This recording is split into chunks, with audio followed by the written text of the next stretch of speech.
Bismillahirrahmanirrahim. Alhamdulillahi rabbil alamin. Wabihi nasta'inu ala umurid dunya waddin. Assalatu wassalamu ala nabiyyina Muhammadin sallallahu alaihi wasallam wa ala alihi wa ashabihi wa man tabi'ahum bi ihsanin ila yaumiddin. Qala Allah ta'ala fil Qur'anil azim. A'udzu billahi minasyaitonir rajim. Bismillahirrahmanirrahim. Ya ayyuhalladzina amanu aufu bil uqud. Shadaqallahul azim. Assalamualaikum rekan-rekan sekalian yang berbahagia. Alhamdulillah kita bersyukur kepada Allah. Di kesempatan yang sangat berbahagia ini, kita masih diberikan kesehatan, kesempatan, energi, waktu, sehingga kita bisa meneruskan cerita tafsir tematik kita.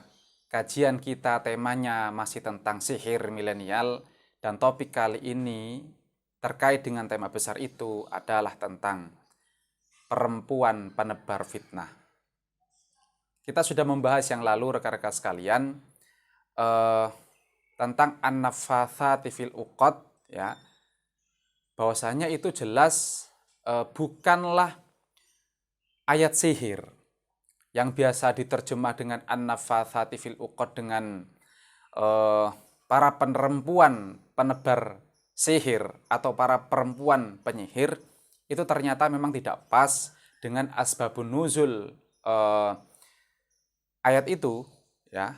Bahwasanya di asbabun nuzulnya disebutkan itu adalah Labid bin al-A'sam al-Yahudi, itu jelas orang laki-laki.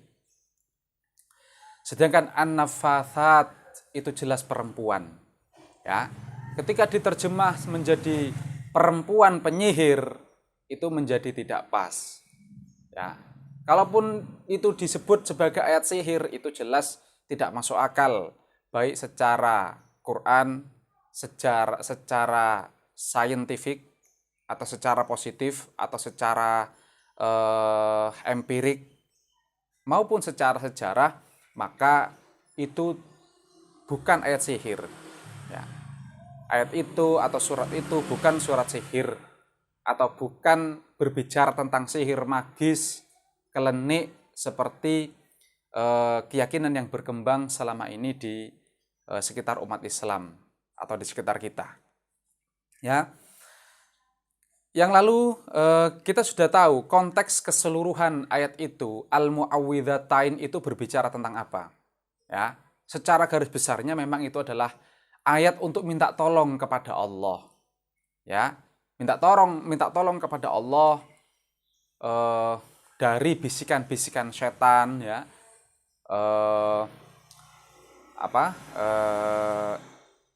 Al-khannas alladzi yuwaswisu fi sudurin nas minal jinnati wan nas, yaitu baik setan yang itu berupa energi negatif, ya, yaitu iblis, ya, maupun setan-setan yang itu sifat yang sudah menjalar pada makhluk Allah, baik itu manusia, binatang, lingkungan, dan lain sebagainya. Kali ini rekan-rekan sekalian, kita akan fokus pada redaksi an-naffatsati fil uqad, ya. An-naffatsati fil uqad. Nah, rekan-rekan sekalian, kata an-naffatsat itu memang redaksinya adalah perempuan, ya. Kita membuka kamusnya mufassir, yaitu Al-Mufradat fi Gharib Al-Quran dan Lisanul Arab, ya. Paling tidak nanti kita akan ketahui itu makna an-naffatsat itu dari situ, ya. Yang pertama asalnya jadi an-nafsu, ya. An-nafsu, ya. An-naffatsat itu kan dari nun fa tha. An-nafsu itu artinya, ya, secara bahasa adalah meludah. Meludah yang ada sedikit riaknya, itu.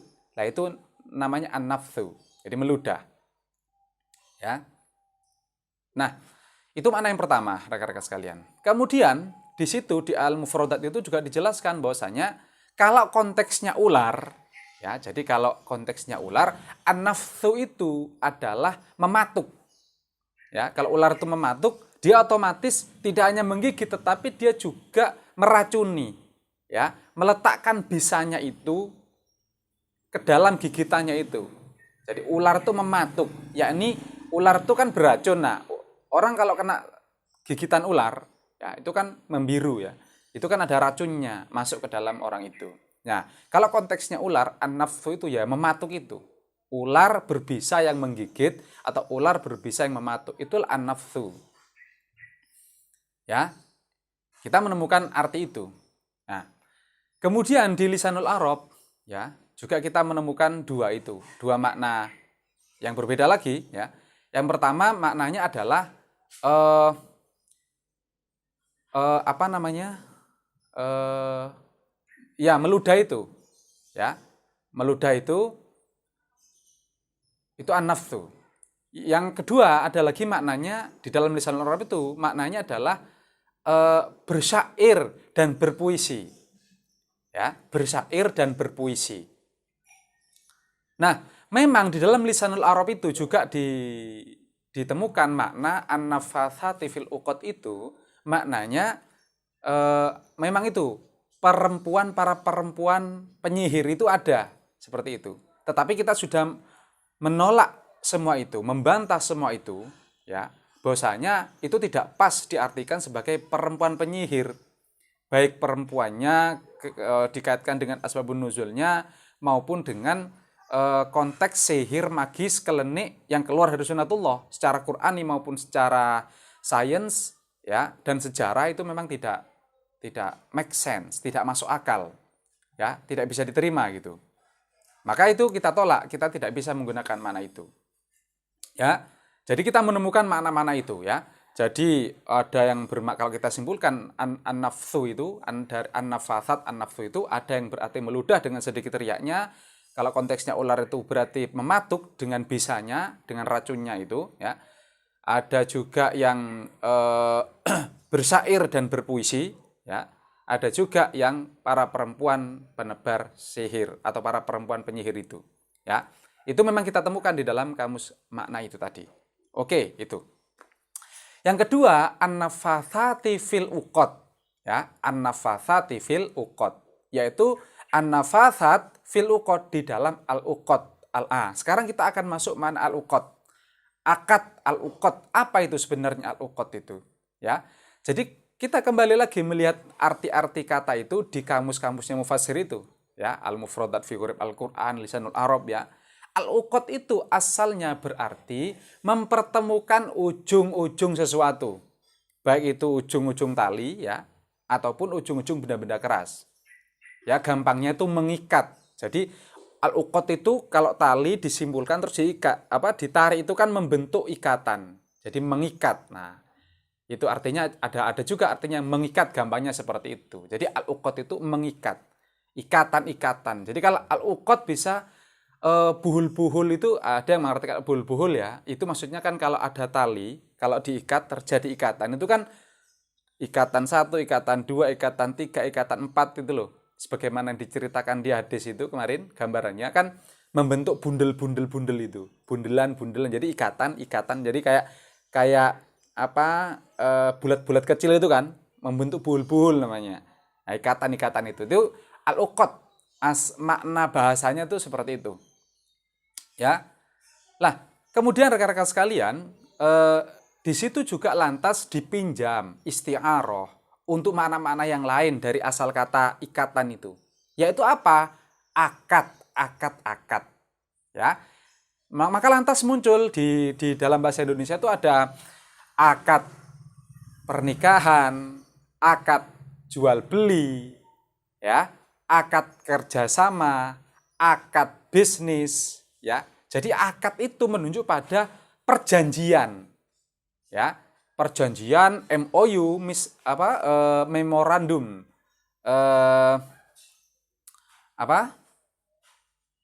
memorandum of understanding gitu ya. MOU itu kan. Jadi ikatan. Jadi kita bersepakat pada orang seperti pernikahan itu kan hitam di atas putih, ya. Jadi itu mengikat. Jadi itu ada ikatan, ada akad kita itu.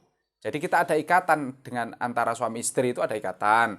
Antara bos dengan karyawannya, kontrak kerja misalkan, yaitu adalah ikatan itu namanya. Akad itu ya ikatan itu, hitam di atas putih itu. Jadi terikat mereka dengan perjanjian itu.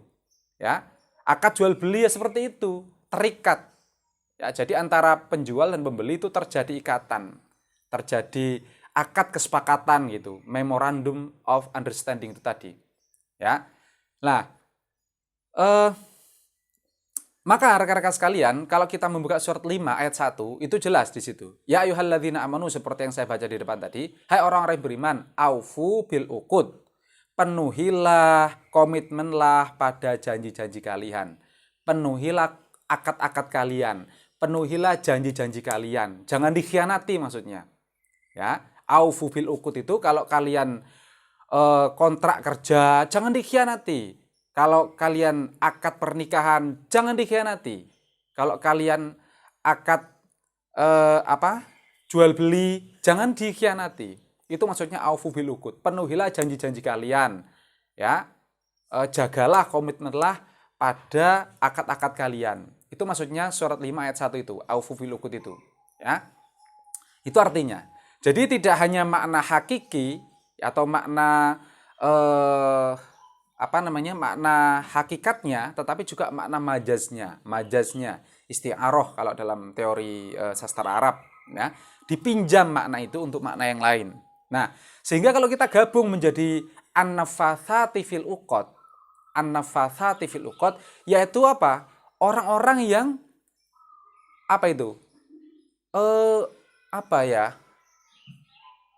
membisik-bisiki di dalam akad-akad itu. Orang yang membisik-bisiki di dalam akad-akad itu. Tetapi bisikan-bisikan itu adalah bisikan-bisikan yang beracun. Ya. Jadi ada akad-akad, misalkan akad suami istri, akad perjanjian kerja, akad jual beli. Itu ada para perempuan yang an-nafasat, yang membisik-bisiki supaya akad-akad itu teracuni, supaya akad-akad itu buyar, supaya akad-akad itu rusak. Apa itu ternyata? Ternyata itu adalah para perempuan penebar fitnah. Kalau kita kumpulkan makna-makna tadi, kita simpulkan an-nafathati fil uqad itu adalah para perempuan yang merusak akad-akad dengan kata-katanya, dengan bahasa-bahasanya, dengan gibah-gibahnya, dengan fitnah-fitnahnya. Itulah yang dimaksud dengan an-nafathati fil uqad. Para perempuan penebar fitnah, para perempuan perusak akad. Misalkan contohnya, ada suami istri nih, sudah akad di KUA, MOU, ya. Kemudian difitnah oleh perempuan itu. Hey you, Mbak Yu, suamimu lo main api dengan temanku. Padahal suaminya itu baik-baik saja. Padahal suaminya adalah orang yang amanah, orang yang bertanggung jawab. Dituduh bermain api dengan temannya. Dituduh, difitnah, digibah. Itu kalau tidak diklarifikasi, kalau si Mbak Yunya istrinya langsung percaya, pasti akan menjadi rusak itu ikatan pernikahan mereka. Ya kan, dirusak oleh an-nafathati fil uqad, yaitu para perempuan penebar fitnah, penebar gibah, penebar fitnah, penebar adu domba, penebar merusak itu, meracuni akad-akad itu. Contoh yang lain, antara bos dengan karyawannya, ya kan, ada ikatan kerja toh, ada kontraknya, maka difitnah itu bosnya. Hei bos, itu loh bos, si A bos kerjanya nggak becus bos, sering makan menggarong uang haram bos.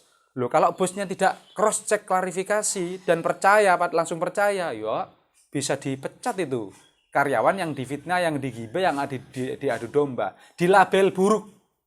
Ya, itulah para perempuan yang menebar fitnah namanya, perusak akad-akad, ya, perusak kesepakatan-kesepakatan. Begitu juga ada orang yang jual beli nih, antara penjual dan pembeli sudah terjadi akad, dibilangin, ya, nggak usah dijual sama itu.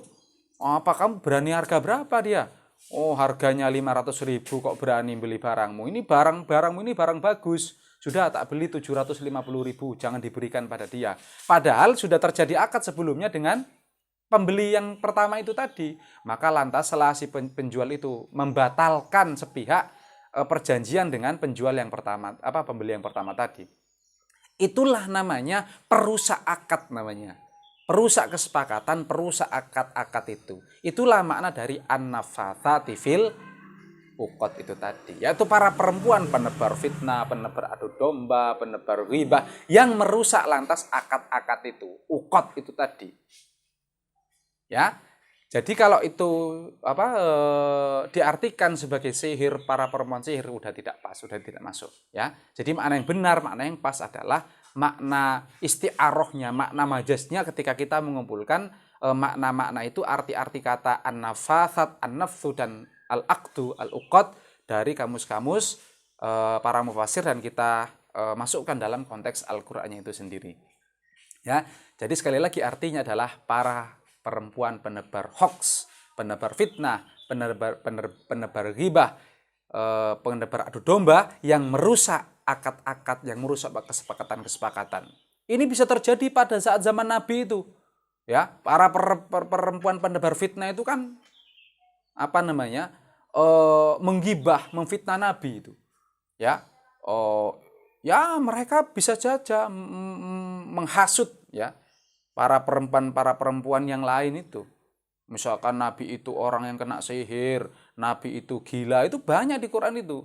Nabi itu gila, Nabi itu penebar sihir, ya, dan lain seterusnya dan sebagainya, sehingga gampangnya melabel negatif Nabi, sehingga kalau tidak diklarifikasi, itu bisa mempengaruhi orang lain untuk membenci target yang difitnah itu tadi. Ya, maka kita minta tolong kepada Allah, ya. Wa min syarrin nafatsati fil uqad, kita minta tolong kepada Allah ya dari model-model fitnah, ghibah, adu domba yang seperti itu ya.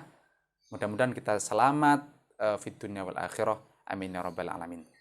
Itu yang bisa saya ceritakan pada kesempatan kali ini. Terima kasih. Akhiru da'wahum alhamdulillahi rabbil alamin. Assalamualaikum warahmatullahi wabarakatuh.